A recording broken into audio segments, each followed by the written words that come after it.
मंच पर पहुंचने पर बसपा प्रत्याशी लवकुश पटेल उर्फ रिंकू चौधरी ने बसपा सुप्रीमो मायावती को प्रतीक चिन्ह हाथी देकर किया स्वागत। डुमरियागंज लोकसभा के बसपा प्रत्याशी नवीन ने गौतम बुद्ध की प्रतिमा भेंटकर मायावती का किया स्वागत। संत कबीर नगर के लोकसभा प्रत्याशी और उनके भाई ने गौतम बुद्ध की प्रतिमा भेंट कर किया स्वागत। बसपा सुप्रीमो मायावती ने जनसभा को किया संबोधित। हमारी पार्टी कांग्रेस, भाजपा व अन्य किसी भी विरोधी पार्टी तथा गठबंधन आदि के साथ मिलकर नहीं बल्कि अकेले पूरे दमदारी और मजबूती के साथ चुनाव लड़ रही है। टिकट के बंटवारे के नाम पर हमने सर्व समाज के लोगों को उचित भागीदारी दी है, जिनको कामयाब बनाने के लिए हमारी अपनी पार्टी के लोग जी जान से लगे हैं। आपके बस्ती मंडल में मुस्लिम आबादी काफी ज्यादा है। मुस्लिम आबादी को देखकर संत कबीर नगर जो लोकसभा की सीट है, जो देवरिया का लोकसभा का सीट है, से हमने मुस्लिम समाज हमारे कार्यकर्ता को अपना प्रत्याशी बनाया है। बस्ती की लोकसभा की सीट में पिछला वर्ग का वोट काफी ज्यादा है, इसलिए हमने यहाँ बस्ती में कुर्मी समाज के अपने कार्यकर्ता को प्रत्याशी बनाया है। यहाँ पर उपलब्ध अपार भीड़ और आपके जोश को देखकर काफी हद तक फैसला हो गया है। पिछले बार की तरह इस बार भी आप लोग अपने लोकसभा चुनाव में अपना बेहतर रिजल्ट देंगे। इस बार भारतीय जनता पार्टी केंद्र की सत्ता में आसानी से वापस आने वाली नहीं है। इस चुनाव में इनकी कोई पुरानी या नई नाटकबाजी नहीं चल रही है। जुमलेबाजी या गारंटी आदि काम में आने वाली नहीं है, क्योंकि देश की जनता काफी हद तक इस बात को समझ चुकी है। देश के विशेषकर गरीबों, कमजोर तबकों, अन्य लोगों को जो भी अच्छे दिन दिखाने की है वह हवा हवाई हो गए हैं।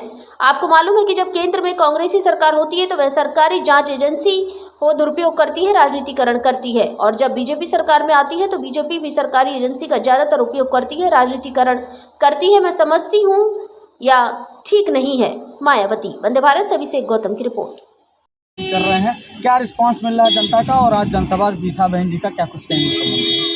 मैं डुमरियागंज से दावेदारी नहीं कर रहा हूँ।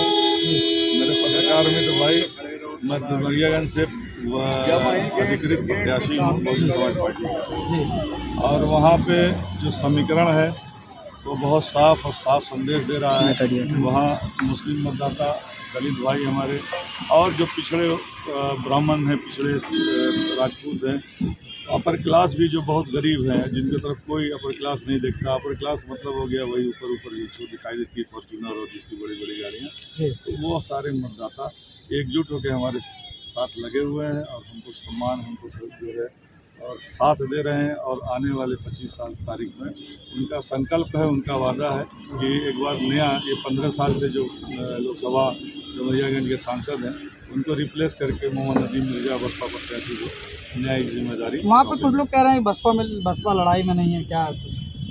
देखिए, ऐसा होता है कि कुछ ज़रूरी नहीं होता है कि अगर तेंदुलकर बैटिंग करने जाए। क्रिकेट और राजनीति एक अपवाद है जिसमें कोई चीज़ श्योर नहीं होती है। तो अगर बैटिंग करने उतरे हैं तेंदुलकर, तो ये कि कोई आज तक नहीं माइकल लाल कह पाया कि सेंचुरी बना के ही आएंगे। जीरो पे भी आउट होते हैं और हुए हैं। उसी तरह राजनीति का एक मामला है कि कौन जीतेगा कौन हारेगा, इसका जो है डिसीजन जनता लेती है, और जनता तय करती है कि किसको हमको जनप्रतिनिधि बनाना है। तो जनता ने तय कर लिया है इस बार बसपा को हाथी निशान पर बटन दबा कर। किन मुद्दों को लेकर आप इस समय मैदान में हैं? हमारे वहाँ शिक्षा, बेरोजगारी, पलायन और बाढ़ प्रमुखता से यही मुद्दे हैं, और इन्हीं का हमने वादा किया में काम करना थोड़ा आसान। सांसद हैं आपके